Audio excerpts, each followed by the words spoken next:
Morning, folks. Everything new under the sun. I'm looking at Isaiah 17 today, and that is the prophecy about the destruction of Damascus.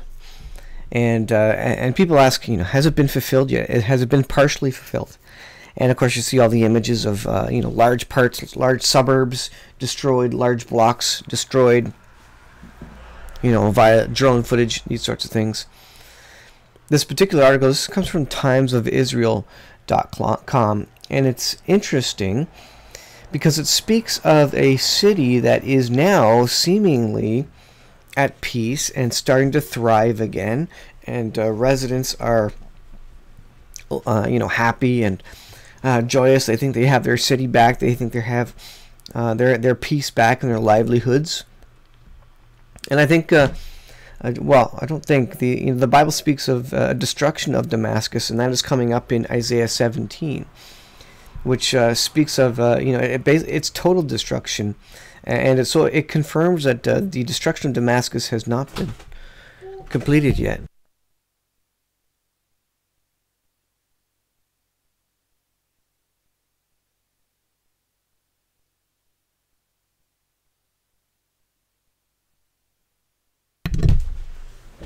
Okay, back. Had to close my door. So it speaks of the destruction of Damascus and the fact that it will be a ruinous heap, and that it will not be inhabited again. This one says, in Damascus, Syrians dare to hope that war's end may be near. For residents of government-controlled areas, life slowly returning to normal after successive military advances in rebel strongholds. So does that give any indication that it is a ruinous heap, uninhabited? Well, it gives an indication that, in fact, Isaiah 17 has absolutely not been fulfilled yet. Let's take a look at this, and we'll take a look at some of what they're saying in the article here. So Isaiah 17, this is from the KJV. The burden of Damascus, behold, Damascus is taken away from being a city, and it shall be a ruinous heap.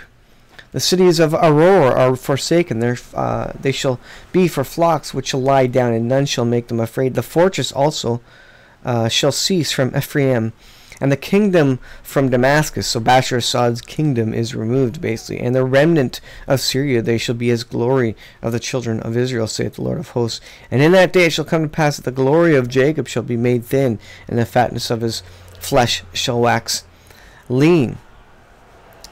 And it shall be as when the harvestman gathereth the corn and reapeth the ears with his arm, and it shall be as he that gathereth ears in the valley of Rephaim. So it goes on speaking of the destruction of Damascus, a ruinous heap, and that it will be uninhabited. That the city will be uninhabited, and of course that's not what we see right now. So this means this is a prophecy yet future. This article is from July 22nd, a couple of days ago. But I thought it was interesting, the comments here. Again, suggesting that, no, the destruction of Damascus has not occurred. Many were saying, I might have even speculated, is this in progress? But I would have to say now, it's definitely not complete by any stretch. And with Iran in Syria, you can't see how this is going to happen unless Israel decides, all right, we have to do a massive strike and attempt to get Iran and Bashar Assad completely out of Syria. While crossing into the Syrian from neighboring Lebanon, visitors are greeted by giant posters of Bashar Assad. The sign proclaims, "Welcome to victorious Syria." So that is not in fulfillment of Isaiah 17. In the capital of Damascus, many of the checkpoints that for years have been snarled traffic are gone. The city is again connected to its sprawling suburbs, once held by the opposition of former residents and visitors from other parts of Syria fill its streets. There is new hope, new feeling of hope that an end is near to Syria's 7-year civil war. It's almost over, Nazir Habash 60 says, as he walked near the Hijaz train station in central Damascus. It is like a child when he starts to walk, taking one step after another. The victory will always be on our side, he says. In the central square, not far from where rebel shells used to land, just a few months ago, families and groups of teenagers took selfies. Children played on large sculptures spelling out I heart Damascus. I love Damascus. The celebratory mood in the government-controlled areas stems from successive military advances in the past year. So this is completely at odds with Isaiah 17, and basically confirms that the destruction of Damascus has not come to pass yet. It says a direct threat to Damascus has ended, and since its capital, its conditions affect all other parts of the country, said Rami al-Khair, 27, as he sipped a hot beverage with a friend at the famous Nafara Cafe in the city capital's old quarter. The scene in devastated areas once controlled by rebels outside Damascus is starkly different, but even amid the ruins there, life has slowly returned to normal. So the city of Damascus has been continuously inhabited for thousands of years, quite literally thousands of years. It's never been completely destroyed or overrun. And so the destruction of Damascus, as spoken of in Isaiah 17, is a stark contrast to basically what its situation is now. And in fact, it's improving right now. So we're going to come to a point in time where Israel decides that once and for all, they have to take out Damascus as a show of force to both Iran and Bashar Assad in Syria. In Douma, the largest town near Damascus and the site of an alleged chemical attack in April, trucks and bulldozers work around the clock to clear remains of destroyed buildings. So parts of it seem to be ruinous heaps, but they're quickly restoring it. The operation in Douma is the start of a long process to clear debris from eastern Ghouta, a string of towns and villages east of Damascus that were held by rebels and under siege by government forces. It goes on, but basically, I think it's interesting that indeed, no, Isaiah 17 has not been fulfilled yet, and the exact opposite is really happening right now. They're rebuilding. People are happy. People are populating. People are running into the city, and life goes on in the city. But Isaiah 17 will be fulfilled, and I think it will be fulfilled at a point in time when Israel gets desperate. We know they will be overrun in Gog Magog in Ezekiel 38. Likely before that, they will have already started. They will have been getting desperate, and so they may drop a nuclear weapon on Damascus as they get more desperate, basically to save their own country before they're forced to call upon the Lord, and then God will come back and protect the country. But before that, like I say, I think they're going to rely on the RIDF, and they're going to start getting desperate. Interesting to note that one of the David Sling's rockets, actually two of them were fired and missed interception of a missile. This is a new defensive weapon, which goes along with Iron Dome and the other defensive capabilities that they have. And two of them missed their target. Two of them were shot out at a single missile.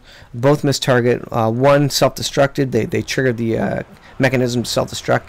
They triggered it on both of them, but one didn't self-destruct. One actually landed, and so it's now being recovered, likely by Iranian and Russian forces.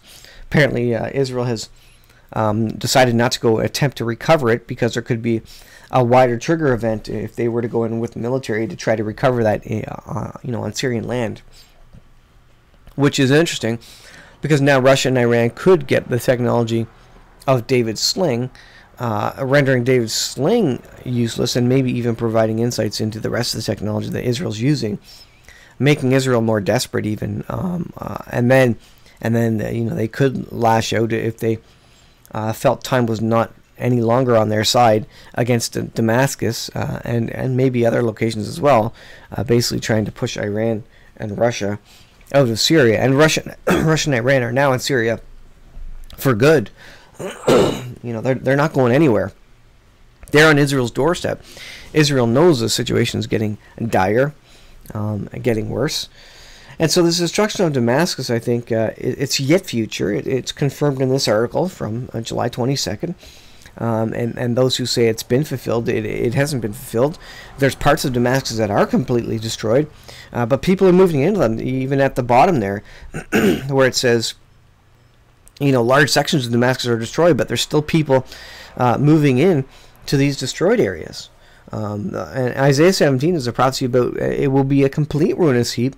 People will not exist there anymore. They will not want to exist there. And so that likely speaks to a nuclear weapon dropped on Damascus. And like I say, that's yet future. We're getting to a point where these countries against Israel have always been an existential threat. Israel knows that. But I think we're getting to a point where Russia and Iran are overwhelmingly present and powerful in the area, where the IDF is they're going to have to start dropping some nuclear weapons in an attempt to eradicate the existential threat that's basically directly on their border right now. And they're going to get into this battle, and they're going to start, and these could be the hooks in the jaw of Russia that pulls Gog down against Israel. And like I say, they're going to get desperate, and they're going to have some failures, and this is going to cause Ezekiel 38. And God's going to have to come back and actually save them, and He's going to show His power through this. It's all part of His original plan to show His power, and no other nation is going to support Israel at that point in time. Likely an economic collapse happens prior to this, or has already collapsed in the months earlier, prior to this event where Gog-Magog starts flying down and invading Israel, basically, causing God to have to stand up for Israel when Israel's at its wit's end, and the IDF does not have the power to protect them anymore. So, in kind of an interesting all-around story here, and this is the picture that we're following in terms of Bible prophecy. When these things happen, some of these bigger prophecies are really milestones, time markers, to say, if you see these things happening, we really know we're in the thick of it. The big prophecy was Israel becoming a nation in 1948. That kicked off, I believe, about 80 years until the end, until the second coming of the Lord, which we're in now. We're less than 10 years away from the second coming of the Lord, I believe. Possibly even less than 7 years, if you believe that the Lord returns at the midpoint of the tribulation period, the midpoint of the 7 years, because the abomination of desolation happens, and then the sun and the moon go dark, and that's when the Lord comes back. So time is short, and all these prophecies are likely going to be packed into the last few years of history of the earth. And so we're getting close to that point. I said it before, we were in 7 good years. I think we're in just like Joseph was in Egypt, where he, through God's wisdom, he helped Egypt store up in 7 good years all the harvest, so that in the 7 bad years they would have food to eat. I believe we're currently in the last couple of years of the 7 good years. We're heading into the 7 bad years, and so like Joseph, we need to have some food and water. We need to be wise about things. We need to have some things stored up, but also know that persecution's coming. It's going to get real hard real soon. And I think, like I say, I think maybe we have 2 years left of the 7 good years. If that, these things could happen at any moment otherwise, and kick off the last days events. So these are the things that I see happening in the world today. And like I say, interesting story about Damascus, as civilians come back and start saying that Syria is back, Syria is powerful again. There's peace and safety in Damascus, and I wonder if the sudden destruction prophecy doesn't also happen in Damascus as well. But we'll see. Israel's pressured on all sides. Israel's going to have to make a move soon. They're continuously being built up against, and I think it's to a point now where they can't have a war of words now with Iran. They can't say Iran move back. They can't say to Russia move back. At this point, they have to come out with their weapons if anything is going to help them, and likely that won't help them either. And that's why Gog-Magog occurs, and that's why God has to help them. But they're going to get to a point where the IDF cannot protect Israel anymore, and I think we're very, very close to that point in time. And so if we're close to the point in time where the IDF can't protect them anymore, that means we're even closer to the point in time where God is actually going to come back, show His power, and protect Israel in these last days. Guys, if you don't know Jesus Christ as your Lord and Savior, He's coming back soon. We have maybe a little bit of time left, but you never know. So you need to know Jesus Christ as your Lord and Savior right now, because He's coming soon, and these Bible prophecies are being fulfilled before our eyes. Thanks for watching, guys. We'll see you in the next video.